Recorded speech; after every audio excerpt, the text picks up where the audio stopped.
Okay guys, today in the shop we're going to start building inner fenders for the YJ.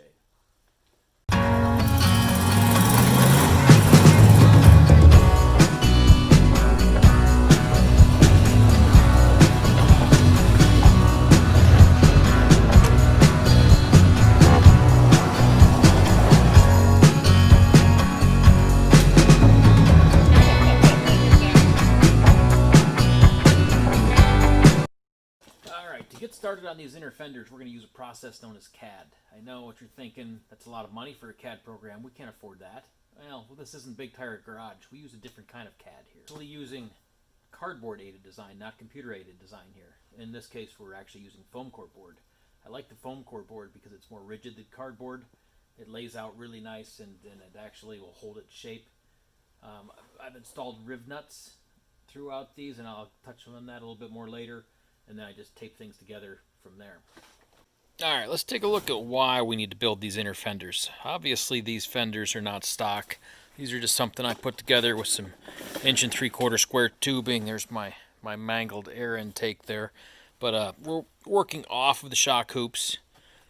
You can see I've got a piece already bolted in place there. You can see the tabs with the nut certs for the side piece. But obviously everything in there is a disaster. I'm tired of mud everywhere in my engine bay, so that is the reason for these inner fenders.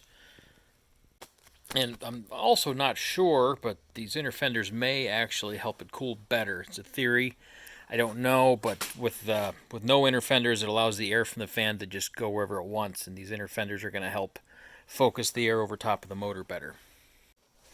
You can see here I have my upper piece, which this line here is the hood line, so this will be visible from outside to an extent. I have my shock clearance for my rock light there, which is a little weird, but it is what it is. You can see I've taken some measurements. I have a gap here I don't like, so I'm adding 5/8 of an inch there. I'm putting a tab here. I've outlined everything I want to bend and add to this right on top, so when I transfer it to my steel, I have all my notes and my information that I need to do so. Underneath as well, I showed you earlier the tabs that we've installed. So again, I've already bolted that in place. I've bolted this piece out here in place. That allowed me to accurately build that piece in the center. Once we're happy with everything in the CAD model, we're going to transfer everything over to steel.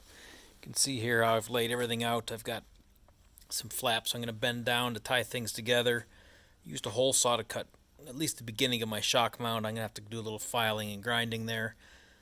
But this is the finished piece. We just have to cut it out and bend it up.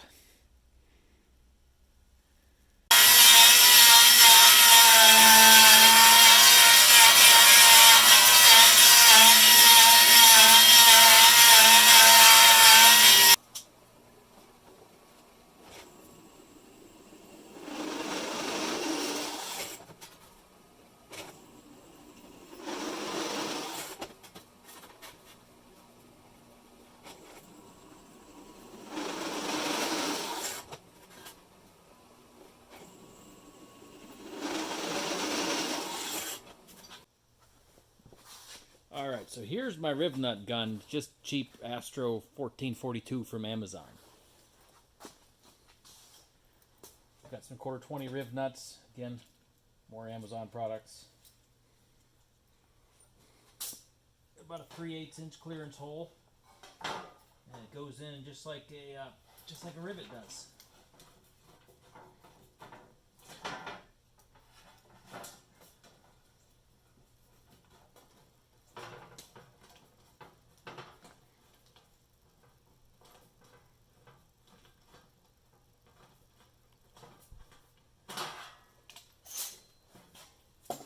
There you have it, a couple of neatly installed riv nuts.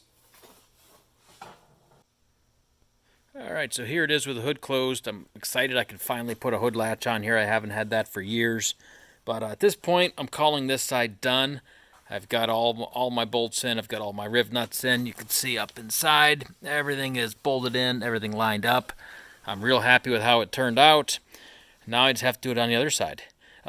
Once I get that done, I'll get everything painted. I'll show you that in the next video when we move on to building the fender flares.